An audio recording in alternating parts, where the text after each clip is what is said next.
नमस्कार मित्रों, स्वागत है आप सभी का एक बार फिर से। आज हम बात करेंगे केतु जब कुंडली के छठे भाव में होता है तो उसका क्या प्रभाव रहता है। काफ़ी इंटरेस्टिंग वीडियो आप लोगों के लिए होने वाली है। जो लोग केतु से प्रभावित हैं, केतु की महादशा चल रही है, केतु की अंतर्दशा चल रही है, केतु उनके स्वामी हैं। किस प्रकार, जैसे अगर उनकी डेट ऑफ बर्थ 7 भी है, उनका मूलांक 7 बनता है या फिर उनका भाग्यांक 7 बनता है, तब भी वह केतु से प्रभावित होते हैं। उसी प्रकार केतु जो हैं छठ भाव में जब वह विराजमान होते हैं तो उसका क्या प्रभाव आता है, जब अच्छे होते हैं तब क्या प्रभाव होता है, जब वह नीच होते हैं, क्षीण होते हैं, शत्रुओं से घिरे होते हैं, तब व्यक्ति के ऊपर क्या प्रभाव रहता है। क्योंकि यह जो विश्लेषण है अकेला केतु के बारे में है। जब भी केतु अलग अलग स्थानों में होते हैं उनका क्या प्रभाव रहता है, केतु क्या है, इसके बारे में हमने एक वीडियो बना रखी है, आप उसको अवश्य देखिएगा। उसको देखने के बाद साथ ही साथ इस वीडियो को दोबारा भी देखिएगा, तब आपको मालूम पड़ेगा कि छठ भाव में रह करके केतु जो है किस प्रकार का प्रभाव जो है वह हमें देते हैं। देखिए, केतु के बारे में यह संज्ञा दी गई है कि केतु के सर नहीं है, वह धड़ हैं। और केतु को कई ग्रंथों में सांप की पूंछ भी माना जाता है, क्योंकि राहु जो हैं उनको सिरी बोला जाता है, उनको हेड बोला जाता है। उसी प्रकार केतु जो हैं वह पूंछ के कारक हैं। और यहाँ पे जब केतु होते हैं तो उनका प्रभाव किस प्रकार से पड़ता है, क्योंकि छठ भाव जो है यह ऋण को दर्शाता है, ऋण के साथ ही यह रोग को भी दर्शाता है और साथ में यह रोग का भी है। तो शत्रुओं के द्वारा भी व्यक्ति प्रताड़ित होता है या शत्रुओं को दबाता है, उस प्रकार से केतु का यहाँ पे विशेष प्रभाव रहता है। उसके साथ ही आगे बढ़ने से पहले एक रिक्वेस्ट भी करूँगा, अगर आप हमारे चैनल के ऊपर नए हैं तो कृपया हमारे चैनल को सब्सक्राइब, लाइक और शेयर करना मत भूलिएगा। हमारे चैनल के ऊपर हर महीने का राशिफल होता है और भी कई प्रकार की वीडियोज़ हैं, आप हमारे चैनल को एक्सप्लोर कीजिए, वह आपको बहुत अच्छा मार्गदर्शन जो है अवश्य ही प्रदान करेंगी।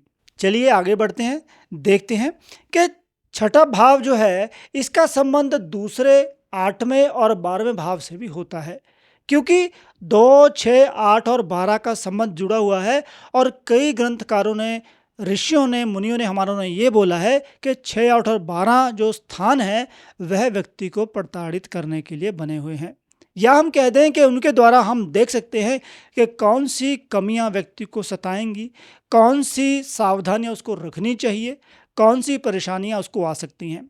यह व्यक्ति का माइंडसेट है। अब मैंने 3 शब्दों का प्रयोग किया है, या हम 2 को पकड़ लें कि सावधानियां कौन सी हैं या फिर परेशानियां। अगर आप बातों को, कोई भी घटना हो रही है उसको परेशानी समझोगे तो आप कुछ नहीं कर पाओगे।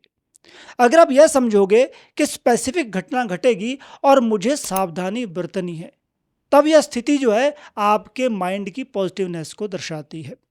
अब केतु की एबिलिटी क्या है? बाल की खाल उधेड़ना, रिसर्च एबिलिटीज जो हैं केतु के अधीन आती हैं। केतु को लड़के की संज्ञा भी दी गई है। उसी प्रकार केतु आध्यात्मिकता प्रदान करते हैं, व्यक्ति को समाज से, लोगों से, संसार से तोड़ते हैं और भगवान के साथ जोड़ते हैं।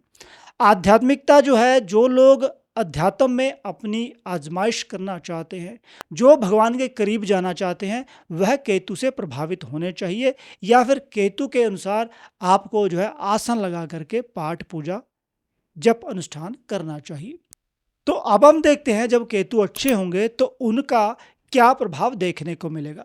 केतु कैसे अच्छे होंगे? जब वह उच्च राशि के हों। तो केतु की उच्च राशि भाई धनु है और मीन है, वह गुरु की राशि में उच्च अवस्था में होते हैं।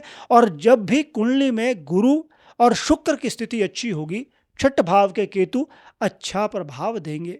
भले ही वह उच्च राशि के ना हो, अगर वह मित्र राशि के हैं, न्यूट्रल राशि के हैं और गुरु बहुत अच्छी स्थिति में है, तब भी केतु आपको बहुत अच्छा प्रभाव देंगे। प्रभाव क्या देंगे, अब हम उसके बारे में चर्चा करते हैं। छठ भाव जो है ऋण को दर्शाता है, रोग को दर्शाता है, शत्रुओं को दर्शाता है।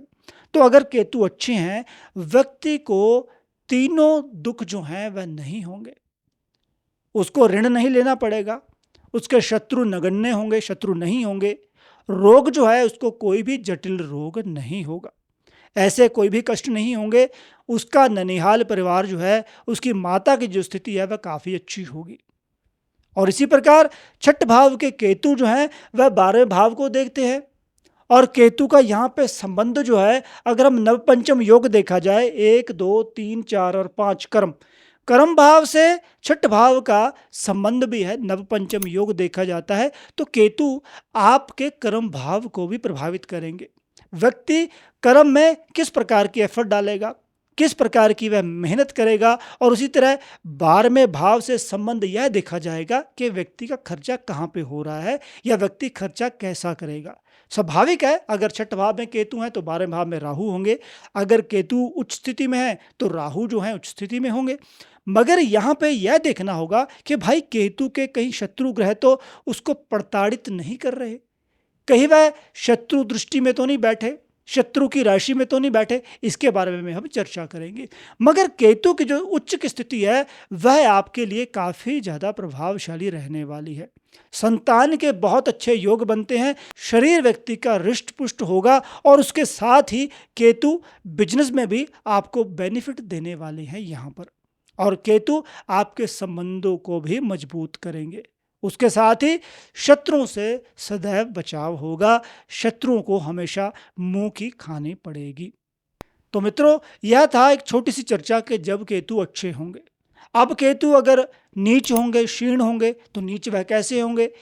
केतु जो है बुध की राशि में क्षीण होते हैं। वह कौन सी है? वह है मिथुन और कन्या। जैसे हमने यहाँ पे 6 लिखा है तो यह छठी राशि जो है वह कन्या हो गई है। तो अगर केतु नीच राशि के हुए, शत्रु की दृष्टि में हुए, अगर द्वितीय भाव में चंद्रमा है तब भी केतु को क्षीण जो है समझा जाएगा, और केतु अपना उचित प्रभाव नहीं देंगे क्योंकि 2, 6, 8 और 12 का संबंध है। उसी प्रकार अगर गुरु की स्थिति अच्छी नहीं है, अगर चेला केतु है तो गुरु उसके बृहस्पति हैं। तो यहाँ पे अगर बृहस्पति मान लीजिए 12वें भाव में राहु के साथ हैं, 10वें भाव में मकर राशि के गुरु बैठे हैं, या गुरु किसी प्रकार से क्षीण हैं, तब भी केतु का अच्छा प्रभाव नहीं होगा। तो विघ्न क्या होंगे?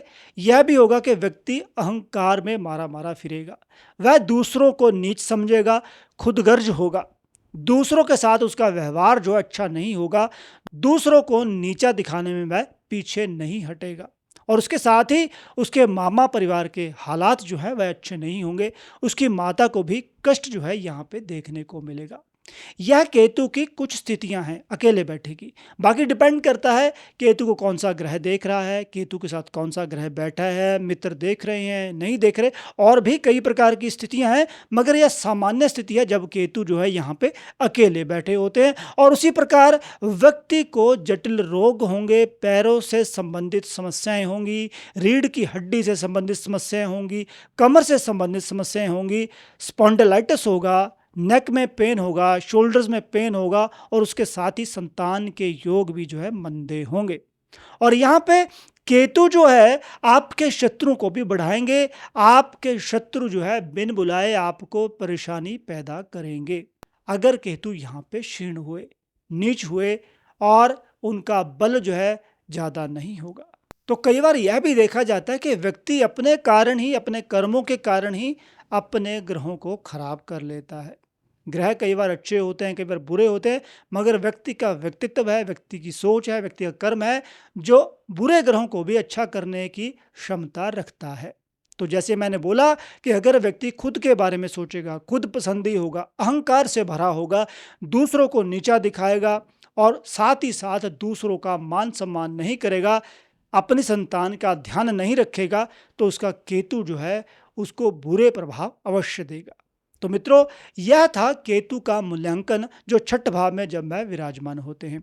आशा करता हूं यह वीडियो आपको अच्छी लगी होगी, इससे काफ़ी अच्छा मार्गदर्शन आपको अवश्य मिला होगा। छोटे से उपाय बता रहा हूं। यहाँ पे केतु के संबंधित हमें श्री गणपति जी का जाप करना चाहिए, संतान के साथ अच्छे संबंध बनाने चाहिए, दूसरे लोगों को मान सम्मान करना चाहिए। आपके पास जितना भी पैसा है, अहंकार कभी ना करें, लालच कभी ना करें, दूसरों को यातना ना दें, क्योंकि केतु जो है आध्यात्मिकता के हैं। तो अगर व्यक्ति आध्यात्मिक होगा तो उसको लाभ जो है अवश्य ही प्राप्त होगा। तो मित्रों, इस वीडियो में इतना ही। जल्दी मिलेंगे नई वीडियो में, तब तक के लिए नमस्कार। कृपया करके हमारे चैनल को सब्सक्राइब, लाइक और शेयर करना मत भूलिएगा। धन्यवाद।